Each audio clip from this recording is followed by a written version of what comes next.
UK में work permit के लिए कितना आइल्स और कितना बैंक स्टेटमेंट चाहिए? जुड़े रहिए इस वीडियो में, लास्ट में आपके लिए सरप्राइज़ है। आप लोग भी हैरान हो जाएंगे इस बात को जान के कि मैं कितने स्टेटमेंट और कितने आइल्स के साथ यूके आया।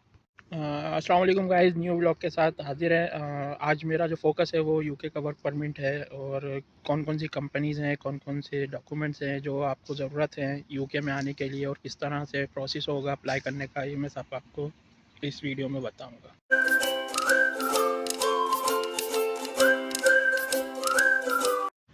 वेल रही बात प्रोसेस की, तो सबसे पहले एक डिटेल सीवी और कवर लेटर बनाना पड़ेगा।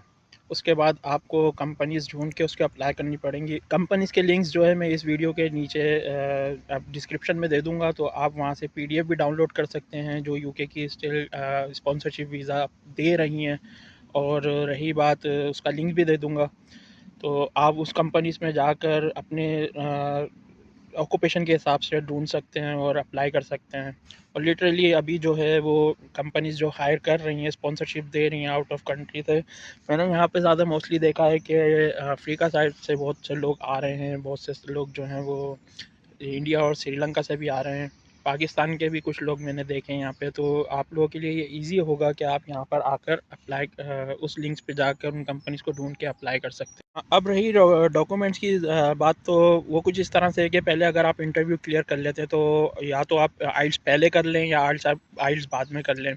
आइल्स आपको जो चाहिए होगा वो मैं आपको वीडियो के लास्ट में बताऊंगा कितना चाहिए होगा। अच्छा, स्टेटमेंट कितनी चाहिए होगी वो भी मैं आपको लास्ट में बताऊंगा। रही बात दूसरे डॉक्यूमेंटेशन की, तो आपको पुलिस सर्टिफिकेट चाहिए, आपको एक मेडिकल करवाना होगा IMO से, जो मेडिकल है पाकिस्तान में 3-4 इनके ऑफिसेज बने हुए हैं, वहाँ से होगा। इंडिया में भी बहुत सी जगहों पे हैं।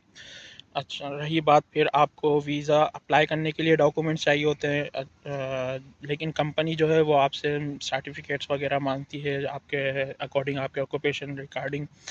आपका एक दफ़ा ये स्पॉन्सरशिप आ जाता है तो आपके जो मेन फोकस होंगी चीज़ों पे, वो सबसे पहले आपका स्पॉन्सरशिप होना चाहिए, COS कहते हैं उसको यहाँ पे यूके में। उसके बाद आपके पास जॉब ऑफ़र होना चाहिए। तीसरी चीज़ आपके पास बैंक स्टेटमेंट होनी चाहिए।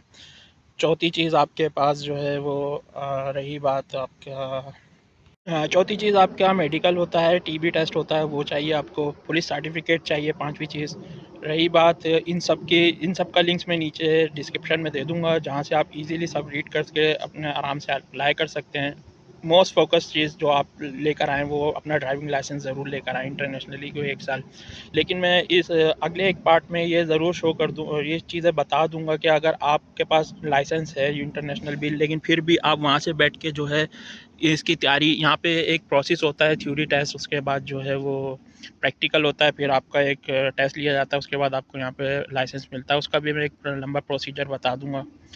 अच्छा, रही बात अब मैं अगर आपको बताऊं कि मेरी बैंक स्टेटमेंट कितनी लगी थी और आपको कितनी चाहिए। अगर आपको COS मिल जाता है और आपको जॉब ऑफ़र मिल जाता है, तो जिस कंपनी ने आपको COS दिया होता है, तो वो कंपनी आपको एक मेंटेनेंस सर्टिफिकेट दे देगी।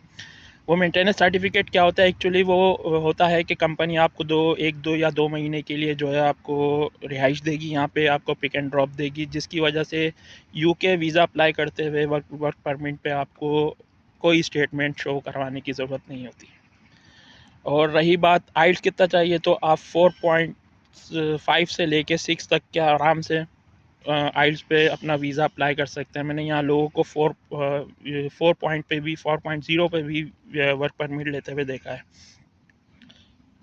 बस यूके में ये खूबसूरती है, अगर आपके पास फाइनेंस नहीं है और अगर कंपनी आपको मेंटेनेंस सर्टिफिकेट दे देती है, और वो देती भी हैं, तो आप लोगों को कोई बैंक स्टेटमेंट शो नहीं करनी। अल्हम्दुलिल्लाह मैंने भी कोई बैंक स्टेटमेंट शो नहीं की थी। जबकि अगर बैंक स्टेटमेंट अगर आपको चाहिए भी हो और अगर आपको मेंटेनेंस सर्टिफिकेट नहीं मिल रहा, तो आप तक मैक्सिमम 2000 पाउंड तक की आप बैंक स्टेटमेंट शो करा सकते हैं। ये आपका पर पर्सन पे डिपेंड करता है। मींस अगर आप अकेले आ रहे हैं तो 1245 पाउंड समथिंग। अगर आपके साथ आपकी फैमिली आ रही है तो आप एक बच्चे का वाइफ का इंक्लूड कर लें, 300 350 पाउंड, 350 पाउंड, और बच्चों का 247 समथिंग। तो इट मैक्सिमम अगर आप 4 लोगों की फैमिली है तो 3,500 से 4,000 पाउंड की बन सकती है। लेकिन अगर कंपनी आपको स्पॉन्सरशिप के साथ साथ मेंटेनेंस सर्टिफिकेट दे देती है तो वेल एंड गुड, आपको कोई बैंक स्टेटमेंट शो नहीं करनी। आप जस्ट अपना मेंटेनेंस सर्टिफिकेट के साथ वीज़ा अप्लाई करो और अल्हम्दुलिल्लाह आपको 11 दिन के अंदर आपको रिज़ल्ट मिल जाएगा। तो हो अब मैं जितने भी इसके रिलेटेड जितने भी लिंक्स हैं और जो भी प्रोसेस है वो इंशाल्लाह मैं डिस्क्रिप्शन में आपको शेयर कर दूँगा। तो आप उनसे जो भी फ़ायदा हो वो ले सकते हैं। अगर आपको कोई भी क्यूरी हो, आप बेफ़िक्र होके कमेंट्स पे लिख दें, मैं आपसे कॉन्टैक्ट रहूँगा। मैं अपना ईमेल एड्रेस भी दे दूँगा जिससे हम कॉन्टैक्ट में रहेंगे। इंशाल्लाह मैं जितने लोगों की हेल्प कर सका इंशाल्लाह करूँगा। फिर इंशाल्लाह नेक्स्ट व्लॉग में आपसे मुलाकात होती है। मेरे व्लॉग छोटे हैं लेकिन फ़िलहाल मैं ज़्यादा लंबी बात करना नहीं चाहता, पॉइंट टू पॉइंट इसको लेके चलूँगा। आप अपना बहुत ख्याल रखिएगा। फिर इंशाल्लाह नेक्स्ट व्लॉग में मुलाकात होती है। खुदा हाफ़िज़। अपना ख्याल रखिएगा। अल्लाह हाफ़िज़।